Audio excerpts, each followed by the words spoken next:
Cora Merrick did not cry when the footman told her to use the servants' gate. She stood at the edge of the carriage drive with a satchel over one shoulder and a ledger pressed flat against her ribs, and she did not raise her voice, and she did not argue. She only shifted the weight in her arms and looked past him at the house. They called her a vagrant. They called her a beggar woman, who had wandered in off the turnpike with 3 children and no husband to claim them. One groom said, loud enough for the wedding guests filing past in silk and polished boots to hear, that she ought to be grateful they hadn't set the dogs on her. She had been called worse.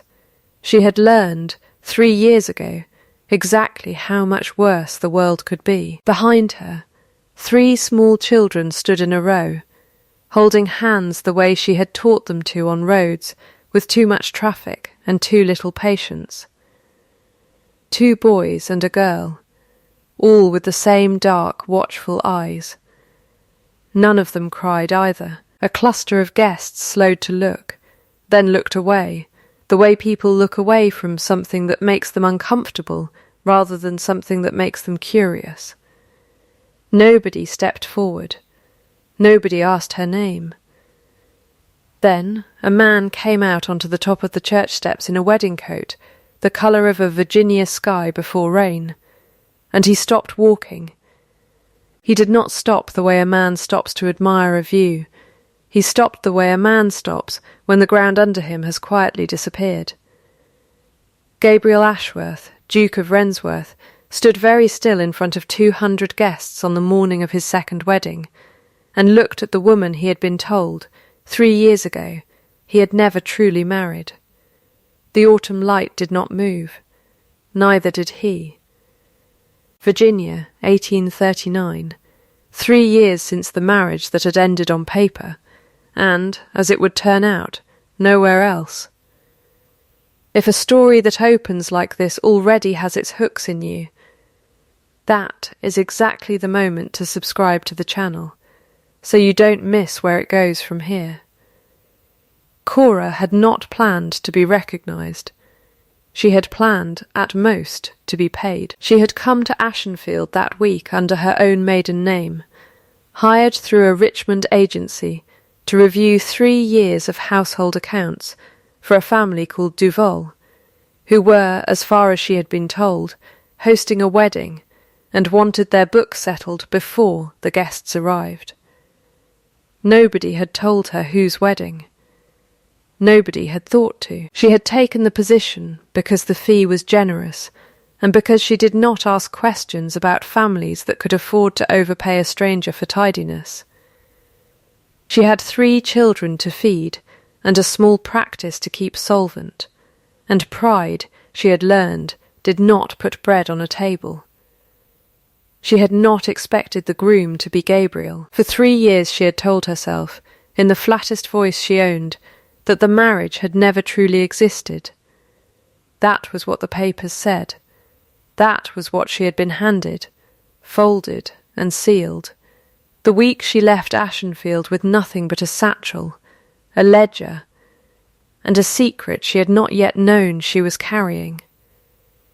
A clerk's signature, a magistrate's stamp, words she had read so many times she could recite them in her sleep, that the union between Gabriel Ashworth and Cora Merrick had been irregular from its inception, and was therefore void, and had never bound either party at law.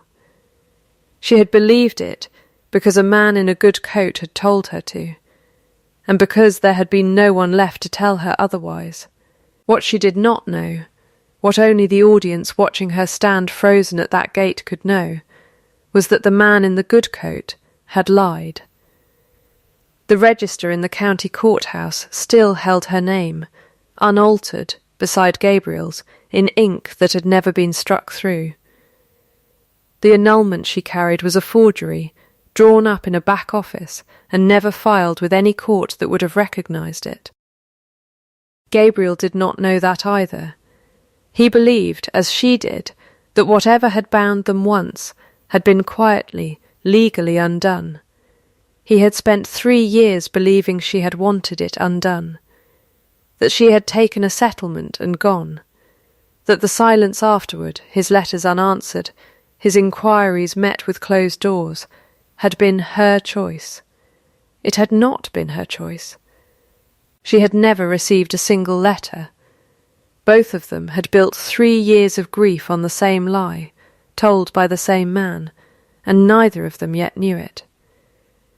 Lord Edmund Price, Gabriel's uncle, and the steward who had managed Ashenfield's accounts since Gabriel's father died, watched the scene from the church steps with his hands folded and his face composed into something like concern. He alone knew both halves of the truth. He alone had drafted the forged decree, intercepted the letters, and arranged, 3 years later, for a wedding that would finally settle debts he had spent a decade hiding inside the estate's ledgers. He had not planned for Cora to be hired by the bride's own family. He had not planned for the accounts he'd been quietly bleeding for years to be handed. This week, to the one woman in Virginia who knew exactly how a ledger was supposed to add up. "Your Grace," he said now, moving toward Gabriel with the easy authority of a man used to being obeyed, "the bride is waiting." Gabriel did not look at him. "So is my wife," he said.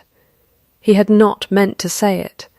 It came out of him plain and low, the way true things sometimes do, before a man has decided whether he is permitted to say them. Cora heard it from 30 feet away. She did not move.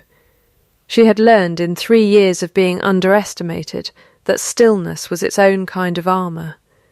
She had also learned that a wedding did not stop simply because the groom had gone pale.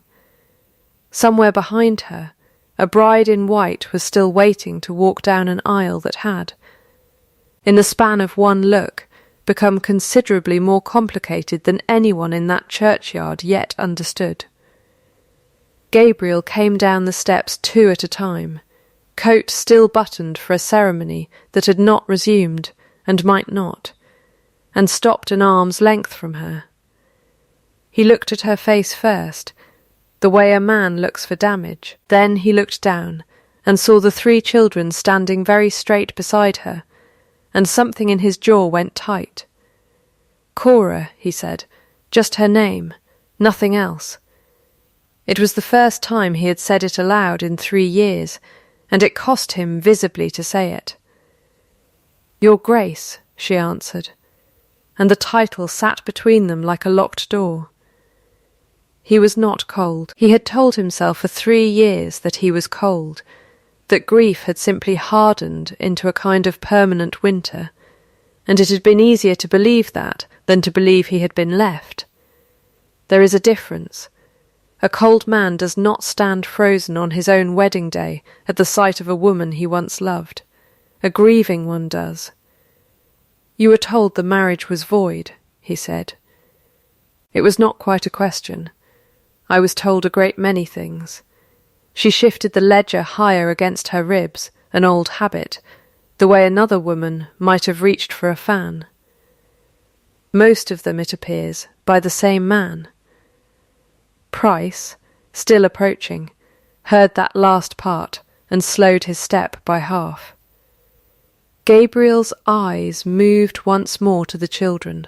He counted them without meaning to. 1, 2, 3, the same age, the same watchful stillness he had just recognised in their mother. "How old?" he said, and stopped, because he already knew the answer would not comfort him.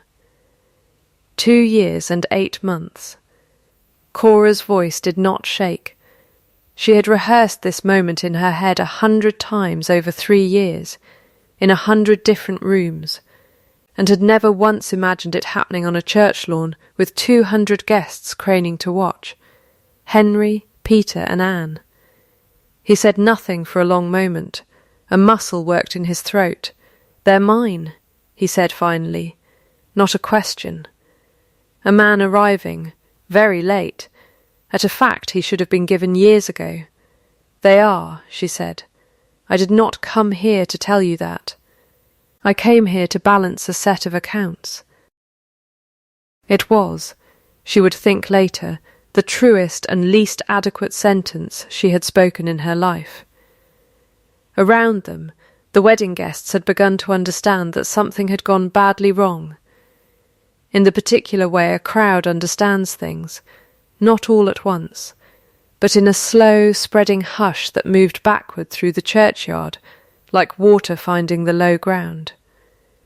Somewhere near the doors, a woman in violet silk, Lady Duval, mother of the bride waiting inside, turned to a companion and said, not quietly enough, "Who is that woman?" Price reached them at last, smiling the smile of a man who has managed crises before and expects to manage this one. "A misunderstanding," he said. "Your Grace, perhaps we ought to continue this discussion somewhere private. And let the ceremony— there will be no ceremony today," Gabriel said, without looking at him. It was the first time in 10 years anyone had heard him contradict his uncle in public. It would not be the last. Ashenfield's accounts had not been touched by anyone but Price for 11 years, and it showed the moment Cora sat down with them. She had been given a small office off the estate's counting room, a desk, a window that looked out over a paddock gone the colour of old brass with autumn, and 3 ledgers bound in green marbled boards that did not, on first glance, look like anything worth hiding. It took her 4 hours to find the first discrepancy. It took her 2 days to understand what it meant. The figures for tenant rents did not match the figures for tenant deposits. Not by much, 8%, consistently, across 9 years, always rounded down in a way that would never draw an auditor's eye, unless the auditor happened to be someone who checked every column twice out of habit, rather than obligation. Cora had that habit. She had built a small, quiet reputation on it. She wrote the discrepancy down in her own hand, in her own book, and said nothing to anyone yet. Gabriel found her there on the 3rd evening, still at the desk, a single candle burned down to its last inch. "You've been in here since dawn," he said. "The numbers don't stop being wrong because it's dark out." He came further into the room and stood on the other side of the desk, the way a man stands when he isn't sure he's welcome to sit. He had changed out of the wedding coat days ago. He looked, she thought, like someone who hadn't slept properly since the churchyard. "Lady Duverval wants an explanation," he said. "Her daughter wants one more." "I imagine so. I told them the truth, that the marriage was never dissolved, that I only learnt it an hour before I was meant to marry someone else." He exhaled slowly. Lady Seraphina took it better than I expected. People generally take being spared better than people expect. He almost smiled at that. It did not fully arrive. It never did, not yet, not with him. But something at the corner of his mouth loosened for half a second before he caught it and put it away again. She noticed.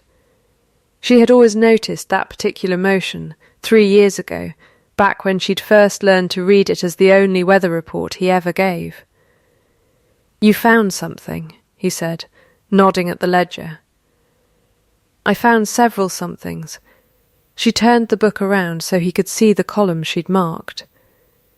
"Your tenant rents have been quietly incomplete for 9 years. Someone has been taking 8% off the top before the figures ever reach your desk." He studied the page for a long moment. "Price manages the rent collection." "Price manages a great many things," she said. "I'd be careful trusting any of them until I've finished." He looked up at her then, and something in his face was almost pleading, though he would not have called it that. 3 years ago. Did you know then?" "I suspected the accounts didn't add up. I never got the chance to say so."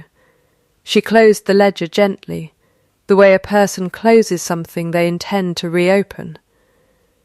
I was handed papers telling me our marriage had never existed, and a purse, and I was told to go before the scandal touched the family name. I went.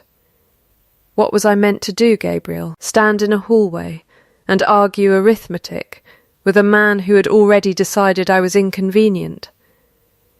It was the most she had said about any of it since arriving. Her hands, she noticed, had gone very still on the desk. She pressed them flat against the wood, without quite deciding to. I never sent you away, he said. I never signed anything releasing you. I was told you'd taken the settlement yourself and asked to go. I never received a settlement. I never asked to go. They looked at each other across the desk, both of them holding half a truth that, put together, would have spared them 3 years apiece. Someone lied to both of us, Gabriel said slowly, as though the shape of it were only now becoming visible. The same someone. That would be my professional opinion, Cora said. I intend to prove it with numbers, not accusations. Numbers hold up in a hearing. Accusations don't. He looked at her for a long moment, and this time the almost smile came back and stayed a fraction longer before it vanished. You always did trust a ledger more than a man's word. A ledger has never once lied to me, she said. I can't say the same for men. He offered, before he left the room that night, to have the children moved into the main house, to hire a nurse, to settle an allowance on her regardless of what the hearing found. She refused all of it, plainly, without heat. I did not come back because I needed rescuing, she said. I have a practice. I have clients. I have kept 3 children fed and clothed for 2 years without your name attached to any of it, and I will keep doing so until a court tells me otherwise. I am here to finish the audit I was hired for. Nothing more, until the truth is settled. He nodded once, and did not argue, and she thought that was, in its own way, the most respectful thing he had done for her in 3 years. There's a difference, she added quietly, almost to herself, between being helped and being managed. I have had enough of the second to last a lifetime. He left without another word, and she sat alone with the candle and the ledger and the sound of 3 children breathing evenly in the next room, and allowed herself for exactly 10 seconds to put her face in her hands. Then she picked the pen back up and kept working. Lady Duval hosted a dinner 4 nights later that she called a small gathering, and everyone else understood to be a trial. 24 guests sat at a table dressed for a wedding that had not happened, eating a menu planned for a celebration that had quietly become something else. Cora had not been invited. She had been informed by a maid with an apologetic face that she was expected to attend anyway, because the Duke had asked for her specifically, and one did not refuse the Duke twice in 1 week. She wore the same grey dress she had worn to review the ledgers, because it was the only dress she owned that did not look like a costume for a role she no longer had any claim to. Lady Duval waited until the second course to begin. I understand, she said, in a voice pitched to carry the length of the table, that our accounts have been placed in the hands of a woman with no family name of consequence, and, until recently, no visible means of support. I wonder if the rest of us ought to be concerned. The table went quiet in the particular way rooms go quiet when they are hoping for a spectacle. Cora set down her fork. I found an 8% shortfall in tenant rents at Ashenfield going back 9 years, she said evenly, to the whole table rather than to Lady Duval alone. I found a similar pattern, though smaller, in your own household accounts, Lady Duval, a consistent gap between what your grocer's receipts show and what your steward records as paid. $311 over the last calendar year alone. I would be glad to walk you through the ledger after dinner, if you'd like to see the figures for yourself, rather than my name." Lady Duval's mouth opened, and then closed. "I did not come here for sympathy," Cora went on, before anyone could fill the silence for her. "I came because I am good at this work, and because good work speaks for itself, whether or not the person doing it has a name anyone recognizes." Down the table, Gabriel set his glass down without a sound, and looked at his uncle, who had gone very still. "She is correct," Price said quickly. "Small households often show discrepancies of that kind. Clerical error is common. 8% consistently for 9 years is not a clerical error," Cora said. "It is a pattern. Patterns are the only thing a ledger is actually good at telling you." Gabriel rose then, not dramatically, simply the way a man stands when he has decided something. "Mrs. Merrick has my complete confidence," he said. "I would ask that anyone at this table extend her the same courtesy they would extend to any auditor doing honest work, or hold their questions until she has finished." It was not a large speech. It did not need to be. In a room built entirely on the currency of who stood with whom, it changed the temperature of every conversation at that table for the rest of the evening. Lady Duval recovered her composure with visible effort. "Of course," she said. "I only meant to ask after the family's interests." "So did I," Cora said. "That is, in fact, the whole of my job." By the time dessert was served, 3 separate guests had quietly asked her which agency she worked for. Gabriel walked her back across the lawn afterward, lantern light throwing their shadows long and thin across the grass. "You didn't need me to say anything," he said. "You'd already won that table before I stood up. Maybe it still mattered that you stood." She glanced sideways at him. 3 years ago you'd have let your uncle answer for you. 3 years ago I let my uncle answer for a great many things. His jaw tightened. I am done with that now. Neither of them said more. They didn't need to. The distance between them had narrowed by exactly the width of one dinner table, and both of them could feel it, the way you feel weather changing before the first cloud is visible. 2 weeks into the audit, Cora found the second half of the fraud, and Gabriel found the courage to tell her something he'd been carrying for 3 years. They had fallen into a rhythm by then. Mornings with the ledgers, afternoons with the children, who had begun, cautiously, to let him sit with them at supper. Henry liked to be read to. Peter liked to be corrected when he was wrong about anything, and delighted in being wrong on purpose just to hear the correction. Anne watched Gabriel the way her mother once had, steady and unreadable, until one evening she climbed unprompted into his lap and fell asleep there within a minute, and he sat completely still for an hour, rather than risk waking her.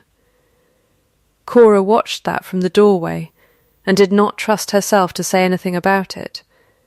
It was that same week she found the annulment decree itself, filed not with the county court, where it should have been, but tucked inside Price's private strongbox, discovered when Gabriel, newly suspicious of his uncle's sudden insistence on handling all correspondence personally, had the box opened in front of a locksmith and a clerk as witnesses. Cora recognised the paper before she'd finished reading the first line. She had carried its twin for 3 years. "This was never filed," she said, laying it flat on the desk beside the copy she had kept. "Look at the seal. It's pressed from a private stamp, not the county's. And the ink on the signature line is a different batch entirely from the ink used on the body text. You can see it under good light. It sits darker on the page. Someone wrote this document weeks after the date it claims, and signed it last." Gabriel stared at the page as if it might rearrange itself into something less damning. "He forged it," he said. My own uncle forged my marriage's ending. And skimmed the rents to cover a debt somewhere, Cora added. The timing lines up. The shortfall accelerated the same year he told you the marriage was void. I'd guess he needed the settlement money he claimed to have paid me. Money that never reached me at all. Gabriel sat down heavily in the chair across from her, the strongbox still open between them. I wrote to you, he said quietly. For 8 months after you left. I wrote every week. I never once got an answer, and I told myself that meant you'd made your choice, and I should respect it. He looked up at her. He must have intercepted every letter. I never saw one, Cora said. Her voice, usually so level, caught for the first time since she'd arrived at Ashenfield. I thought you let me go without a word. I built 3 years of grief on that. So did I. On the opposite version of it, they sat with that for a long moment, the candle between them throwing soft light across 2 people who had spent 3 years mourning a story neither of them had actually lived. I kept this, Gabriel said finally, and drew a plain signet ring from his coat pocket, his own, the one he'd worn on his smallest finger since he was 20, engraved with the Ashenfield crest. I've worn its twin since the day we married. I don't know why I'm showing you this now. I know why, Cora said quietly. She reached into the collar of her dress and drew out a fine chain, and on it, worn smooth from 3 years against her skin, hung his ring, the one he'd given her the week they wed, sewn secretly into her hem the day she left, and moved to a chain the moment she was somewhere safe to wear it openly. I told myself, I kept it to remember not to trust a man's promise again. That was a lie too, I think. Neither of them reached for the other. It would have been easy, in a story built on easier feelings. But this was not that story.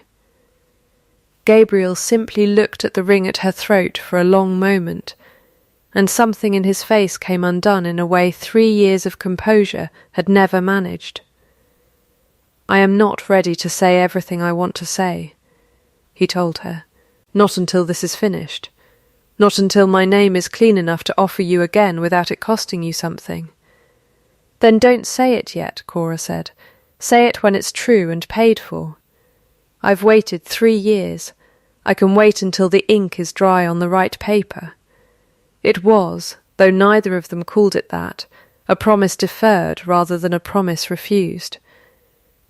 And both of them understood the difference perfectly. Price struck 4 days later, and he struck where it would hurt most. Cora returned from the county courthouse, where she had gone to file a formal request for the marriage register to be examined by an independent clerk, to find a constable waiting in the front hall of the guest house, where she and the children had been staying. Mrs. Merrick, he said, not unkindly, I have papers here concerning the custody of 3 minor children, filed this morning by Lord Edmund Price as acting guardian for the Ashenfield estate. He alleges you are of no fixed residence and unfit means to provide for them, and asks the court to place them under a state wardship pending review. Cora went very still. I have a business, she said. I have clients. I have a lease on a house in Richmond that I've kept for 2 years. I understand, ma'am. The filing will still need to be answered before a magistrate. I'm to inform you a hearing is set for 3 days from now. 3 days. It was, Cora understood immediately, no accident of scheduling. It was exactly enough time to make an answer difficult, and not enough time to make it easy. She found Gabriel in the estate office within the hour, and for the first time since her arrival, her composure genuinely slipped. He's trying to take them, she said. He's using the one thing he knows I can't out-argue with a ledger. Gabriel's face went the colour of old ash. He wouldn't dare. He has dared a great many things for 9 years, and no one caught him until 3 weeks ago. She set both hands flat on the desk to stop them shaking. He knows the annulment forgery is close to unravelling. He needs a reason to remove me from this house before the register examination is complete. Custody is the fastest lever he has. Gabriel was already moving toward the door. I'll have him arrested tonight. No, Cora's voice cracked like a dropped plate, sharp and sudden. If you move on him before the hearing, on nothing but our word, he'll claim persecution and drag it out for months. We do this in front of a magistrate, with paper, the way I've done everything else. That's the only way it holds. Gabriel stopped, breathing hard, and looked at her the way he had looked at her 3 weeks ago, frozen at the foot of the church steps. I cannot lose them, he said. I've had them a matter of weeks. I already cannot imagine the house without their noise in it. Neither can I, Cora said, and I do not intend to. She sat down that night with both ledgers, the forged decree, the marriage register copy, 3 years of correspondence records she had reconstructed by hand, and did not sleep at all. Somewhere past midnight, Anne wandered in half asleep, and climbed into her lap without a word, and Cora held her, and kept writing with her free hand, and did not let herself imagine, even once, what the courthouse might decide in 3 days' time. The hearing was held in the Ashenfield Assembly Room, because the county magistrate, on hearing the scale of what was being alleged, decided a public setting served the truth better than a closed chamber. Every chair in the room was filled. Lady Duval sat in the second row, her earlier scorn nowhere in evidence. Gabriel sat at the front, jaw set, 3 empty chairs beside him, where the children would have sat, had Cora not insisted they stay with the housekeeper that morning, out of the reach of whatever was said. Price sat opposite, composed, a folder of his own papers squared neatly on his knee. Justice Colden, a spare grey man with ink permanently staining 2 fingers of his right hand, opened the proceedings by asking Price to state his claim. The children's mother has no fixed residence of sufficient stability, Price said, and the marriage she claims entitles her to the Duke's protection was in fact formally annulled 3 years ago. I hold the decree. He produced it. Cora had expected that. I would ask the court's permission to examine the document, she said, rising. Colden waved her forward. She laid the decree flat on the table beside her own copy of the county's original marriage register page. Obtained under seal that very week from the clerk's office. The seal on Lord Price's decree is pressed from a private stamp, she said, not the county seal, which is distinct and a matter of public record. The court may compare them directly. The ink used for the signature line tests darker under lamplight than the ink used for the body of the document, a difference consistent with 2 separate writing sessions weeks apart. And the county register, which the court can examine now, shows no corresponding entry of dissolution on the date claimed. If a marriage is annulled, Your Honour, it is annulled in the register, not merely on a private page kept in a strong-box. She let the register sit open on the table, her and Gabriel's names still joined in the original clerk's hand, unbroken. Colden studied both documents for a long moment, then looked up at Price. Lord Price. Can you produce the county's corresponding filing? Price's composure, for the first time in 3 weeks, cracked visibly. The clerk's office is not always diligent in "there is no filing," Cora said, quietly but clearly, because there was never a marriage to annul. It was never dissolved. It has stood, valid, since the day it was made. A murmur moved through the room. Gabriel did not move at all, his eyes fixed on Price. I would also ask the court to examine the Ashenfield rent ledgers for the past 9 years, Cora went on, laying a third document on the table. Alongside the tenant deposit receipts I have cross-referenced by hand.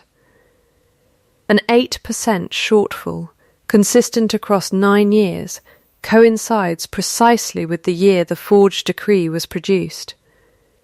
I would suggest to the court that the forgery and the shortfall share a single cause. Price's folder slid from his knee and struck the floor, papers scattering. No one moved to help him gather them. I did what was necessary, he said, and his voice, for the first time, had lost every trace of its old command. The estate was in debt before either of you knew it. I found a way to manage it. I never meant. You meant to keep a family apart to hide what you'd taken, Gabriel said. It was the first thing he had said aloud in the entire hearing, and it landed in the silent room like a door closing. You let me believe my wife abandoned me. You let her believe I sent her away with nothing.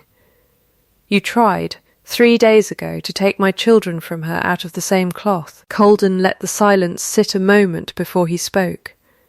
The custody petition is dismissed, he said, as filed in bad faith by a party now shown to have forged the very document his petition relied upon.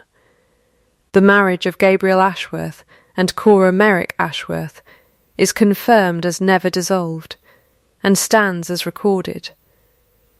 As to the matter of estate fraud, I will refer the ledgers to the county prosecutor for formal review. He looked at Price over his spectacles. I will note, for the record, that a voluntary resignation of your stewardship and full restitution, offered before charges are filed, would go considerably better for you than what follows if you wait to be made to do it. Price sat very still for a long moment, an old man suddenly looking his age, and then he nodded once and said nothing more. He was not destroyed that day. He was simply, finally, made small enough to see himself clearly, and something in his face suggested he had, for the first time in 9 years, begun to. That evening, Gabriel found Cora on the back terrace, the ledgers finally closed behind her, the ring at her throat catching the last of the light. "It's over," he said. "The register stands. The children are safe. My uncle has resigned everything, in writing, and the prosecutor has what he needs." I heard. She turned to face him. "You said something in that room I don't think you meant to say out loud."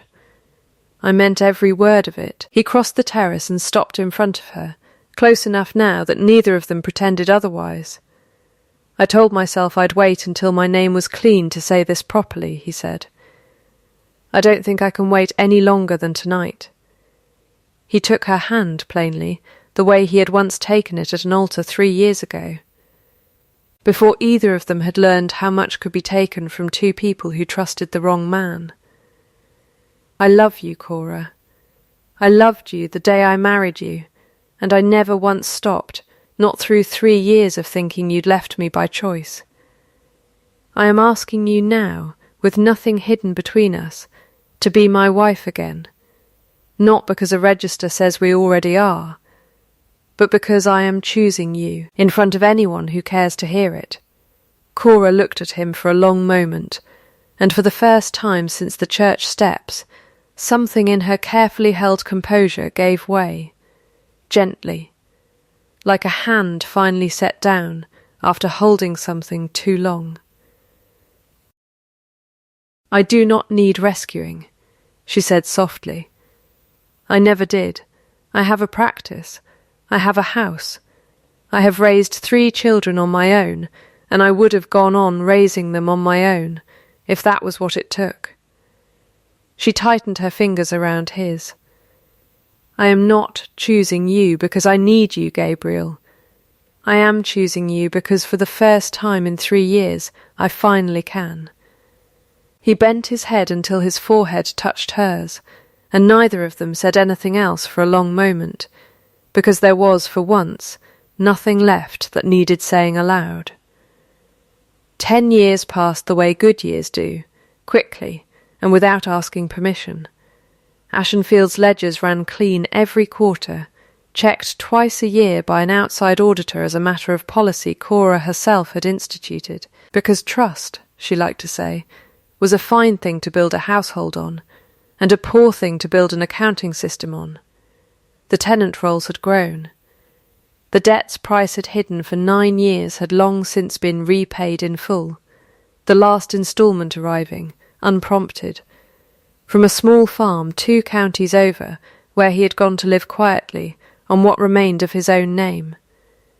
He had written to Cora once, 4 years after the hearing, a short letter that did not ask forgiveness so much as offer an accounting of his own, what he had done, plainly stated, and what he understood it had cost. She had read it twice, and answered once, and never spoken of it again. It was, in its way, the closest thing to recalibration a man like him was capable of, and she judged it enough. Lady Duval, who had once asked in front of 24 guests whether the household ought to be concerned, became in time one of the loudest patrons of the school Cora opened on Ashenfield's east grounds, a modest brick building where young women, many of them with no family name of consequence and no visible means of support, were taught to read a ledger the way Cora had taught herself, by checking every column twice, out of habit rather than obligation. Henry, Peter, and Anne grew tall and argumentative, and occasionally insufferable in the specific way of children raised by 2 parents, who refused to lie to them about anything. Henry took to the land, Peter took to numbers, and delighted, still, in being corrected. Anne, at 12, was already keeping her own small ledger of the household's kitchen accounts, unasked, simply because she had watched her mother do it since before she could properly read. Gabriel never fully lost the reserve that had once made half the county call him cold. But the almost smile that had taken 3 years to earn in the first place came easier now, and more than once. On ordinary evenings with no occasion for it at all, it became something rarer, a real unguarded laugh, usually provoked by nothing more significant than Peter losing an argument on purpose just to watch his father's composure crack. Cora kept the ring on its chain at her throat for the rest of her life, even after Gabriel gave her back the other, worn openly on her hand once more. She never explained to anyone why she wore both. She did not think it needed explaining. On quiet evenings, when the ledgers were closed and the children were finally asleep, she would sometimes stand at the same window where she had once sat marking down an 8% shortfall by candlelight, and think of the woman who had stood at the front gate 3 years before that, holding a satchel and a ledger and 3 small children, refusing to cry in front of a crowd that had already decided she was nothing. That woman had been wrong about exactly one thing. She had believed, for 3 years, that being unseen and being small were the same condition. They were not. She had never once been small. She had simply been waiting for the world to catch up to what she already knew about herself. That was the whole of it. And it was enough. And it was everything. If the ledger that finally balanced, and the ring kept hidden for 3 years, and the moment a frozen man finally said her name meant something to you, subscribe to the channel so the next story finds you the same way this one did. Tell me in the comments the exact moment you knew Gabriel truly saw her. Was it the church steps, the dinner table, or the hearing room? And let me know what city you're watching from tonight. I want to see how far Cora's story travels. Another one is already waiting for you.